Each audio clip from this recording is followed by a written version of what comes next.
எல்லா புகழும் இறைவனுக்கே. அஸ்ஸலாமு அலைக்கும். நான் சுல்தானா பர்வீன். அல்ஹம்துலில்லாஹ், மாஷா அல்லாஹ். நாம் எல்லோரும் ரமலான் மாதத்தினுடைய நோன்பை நோற்றவர்களாக இருக்கிறோம். நீங்களும் நானும் செய்யக்கூடிய நல்ல அமல்களை எல்லாம் வல்ல அல்லாஹ் ஏற்றுக்கொண்டு அதற்கான முழு பலனையும் முழு கூலியையும் அல்லாஹ் தாலா உங்களுக்கும் எனக்கும் தந்தருள்வானாக. ஆமீன். இஸ்லாம் அப்படின்னு எடுத்துக்கிட்டா இது காம்ப்ளிகேட் பண்ணிக்கிறதுக்கு இதில் ஒன்றுமே இல்லை. இந்த மார்க்கம் மிக எளிமையான மார்க்கம். இதில் அல்லாஹ் தாலா நமக்கு சொல்லக்கூடிய ஒரே விஷயம், நன்மையை செஞ்சுட்டு வாங்க, உங்களுக்கு சொர்க்கத்தில் இடம் கொடுக்குறேன் அப்படின்னு சொல்லி. இப்போ நன்மை அப்படின்னு வரும்போது நம்ம எல்லாருமே என்ன நினைக்கிறோம், எல்லாருமே ஒரு வகையில் நம்ம சாக்கு சொல்லுவோம். இதெல்லாம் பெரியவங்க செய்ய வேண்டிய நல்ல அமல்கள், இதெல்லாம் வசதியானவங்க செய்ய வேண்டியது, நான் இதெல்லாம் என்னால் செய்ய முடியாது அப்படின்னு நம்ம சாக்கு சொல்லுவோம் இல்லையா? அப்படியெல்லாம் நம்ம சொல்லக்கூடாது அப்படிங்கிறதுக்காக மிக எளிமையாக அல்லாஹ்வும் அல்லாஹ்வினுடைய தூதரும் நமக்கு வலியுறுத்துறாங்க. சில பேர் இப்படி சொல்லி நம்ம கேட்போம், இது பணம் படைச்சவங்க மட்டும்தான் சதக்கா செய்ய முடியும், அவங்கனால மட்டும்தான் இன்னொருத்தருக்கு செலவு பண்ண முடியும், என்கிட்ட இல்லை, நான் எப்படி அந்த நல்ல அமலை செய்ய முடியும் அப்படின்னு சொல்லுவாங்க. எந்த வகையிலுமே நம்மளால இங்கே சாக்கு சொல்ல முடியாது. ஒரு முறை என்ன ஆகுது, அபூதர் ரலியல்லாஹ் நபி தோழர்களில் ஒருவர், அவர் அண்ணல் நபி ரசூல் ஸல்லல்லாஹு அலைஹி வஸல்லம் அவர்களோடு நடந்து போய்கிட்டு இருக்கும்போது இந்த விஷயத்தை கேட்குறார். யா ரசூலல்லாஹ், சொர்க்கத்திற்கு போகணும் அப்படின்னு சொன்னால் என்ன செய்யணும்? அண்ணல் நபி ரசூல் ஸல்லல்லாஹு அலைஹி வஸல்லம் அவர்கள் கூறினார்கள், இறை நம்பிக்கை கொள்ள வேண்டும். இப்போ மறுபடியும் அபூதர் ரலியல்லாஹ் கேட்குறாங்க, யா ரசூலல்லாஹ், இறை நம்பிக்கையோடு ஏதாவது நற்செயல்களை செய்யணுமா சொர்க்கத்துக்கு போகணும்னு சொன்னால்? இப்போ ரசூல் ஸல்லல்லாஹு அலைஹி வஸல்லம் அவர்கள் சொல்கிறாங்க, ஆமாம், நற்செயல்களை செய்யணும். உம்முடைய இறைவன் உமக்கு கொடுத்தவற்றிலிருந்து பிறருக்கு நீர் செலவு செய்ய வேண்டும் அப்படின்னு சொல்கிறாங்க. இப்போ அபூதர் ரலியல்லாஹ் கேட்குறாங்க, யா ரசூலல்லாஹ், செலவு செய்வதற்கு பணம் இல்லாத ஏழைகளாக இருந்தால் அவர்கள் என்ன செய்ய வேண்டும்னு கேட்குறாங்க. இப்போ அண்ணல் நபி ரசூல் ஸல்லல்லாஹு அலைஹி வஸல்லம் அவர்கள் அதற்கு இப்படி பதில் சொல்கிறாங்க, நன்மையை ஏவி அவர்கள் தீமையை தடுக்கட்டும், அதை செஞ்சால் அவங்க சொர்க்கத்துக்கு போகலாம் அப்படின்னு சொல்லி. யா ரசூலல்லாஹ், அதையும் செய்ய முடியலன்னா என்ன செய்யறது, அதை செய்ய முடியாதவர்கள் என்ன செய்யணும் அப்படின்னு கேட்கும்போது அண்ணல் நபி ரசூல் ஸல்லல்லாஹு அலைஹி வஸல்லம் அவர்கள் பொறுமையாக இந்த பதிலை சொல்கிறாங்க, அவர்கள் கற்ற கல்வியை இன்னொருவருக்கு கற்றுக் கொடுக்கட்டும். அல்லாஹ் அக்பர். எவ்வளவு எளிமையாக நன்மையை செய்வதற்கு இந்த மார்க்கம் நமக்கு வலியுறுத்துகிறது.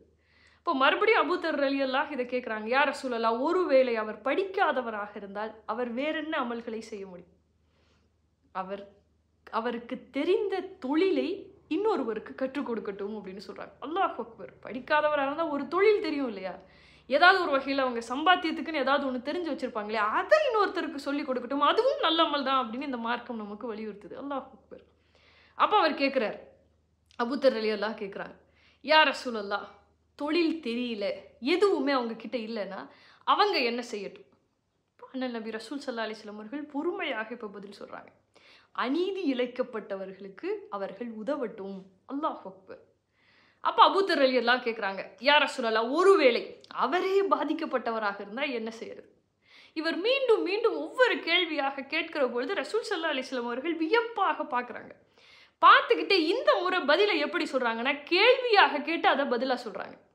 உன்னுடைய சகோதரருக்கு உன்னால் நல்லது நினைக்க முடியாதா அப்படின்னு சொல்லிட்டு அண்ணல் நபி ரசூல் ஸல்லல்லாஹு அலைஹி வஸல்லம் அவர்கள் இப்படி சொல்கிறாங்க, பிறருக்கு தீங்கிழைக்காமல் இருப்பதே நீர் உனக்கு செய்யக்கூடிய நன்மை. அல்லாஹு அக்பர். யாருக்கும் எந்த கெடுதலும் நினைக்காம இருக்கிறோன்னு சொன்னால் அதுவே நன்மை தான் அப்படின்னு ரசூல் ஸல்லல்லாஹு அலைஹி வஸல்லம் அவர்கள் நமக்கு வலியுறுத்தி இருக்காங்க. அப்போ இவர் மறுபடியும் கேட்குறார், விடுற மாதிரி இல்லை, யா ரசூலல்லாஹ், இதெல்லாம் செஞ்சால் நாங்கள் சொர்க்கத்துக்கு போயிடுவோமா? அவர் அப்படி கேட்டிருக்கார். இப்போ அண்ணல் நபி ரசூல் ஸல்லல்லாஹு அலைஹி வஸல்லம் அவர்கள் அதற்கு இப்படி பதில் சொல்லியிருக்காங்க, இவை அனைத்தும் அல்ல, இவற்றில் ஏதாவது ஒன்றை கடைசி வரைக்கும் ஏதாவது ஒரு நற்செயல்களை அவர்கள் தொடர்ந்து செய்து கொண்டிருந்தால் அந்த நற்செயல் அவர்களுடைய கைகளை பிடித்து கொண்டு சொர்க்கத்திற்கு அழைத்து செல்லும் அப்படின்னு சொல்கிறாங்க. அல்லாஹ் அக்பர். இந்த செய்தியை பைஹக்கியிலையும் தபரானிலையும் நம்மளால் பார்க்க முடியும். அல்லாஹ் அக்பர். இந்த மார்க்கம் மிக எளிமையானது. இதில் நம்ம காம்ப்ளிகேட் பண்ணிக்கிறதுக்கு ஒன்றுமே இல்லை. நன்மை தீமை எல்லாம் நம்ம என்ன நினைக்கிறோம், ஒரு வயசுக்கு மேலே செய்யக்கூடிய விஷயம். நன்மையெல்லாம் அதெல்லாம் ஒரு வயசு இருக்குப்பா, அதெல்லாம் பெரியவங்களானவொன்னே செஞ்சுக்கலாம். இப்போல்லாம் நார்மலாக இருந்துட்டு ஒரு வயசில் எல்லா கடமைகளையும் முடிச்சுட்டு சும்மா இருக்கும்போது அல்லாஹ் ரசூல்னு இருந்துக்கலாம் அப்படின்னு சொல்லுவாங்க இல்லையா? அப்படிலாம் கிடையாது, வயசெல்லாம் கிடையாது. விவரம் தெரிஞ்சிருச்சு அப்படின்னு சொன்னாலே நம்ம செய்யக்கூடியது நன்மை தான். தீமை செஞ்சால் அது தீமை அப்படின்னு அல்லாஹ்வுடைய பட்டியெல்லாம் அல்லாஹ் எழுதிக்கிட்டே இருப்பான். அதுக்கு வயசு, அதுக்கு காரணம், அதெல்லாம் எதுவுமே கிடையாது. எந்தெந்த நிலைகளில் நன்மைகளை செய்ய முடியும் அப்படின்னு இந்த மார்க்கம் நமக்கு தெளிவாக எடுத்துரைக்கிறது.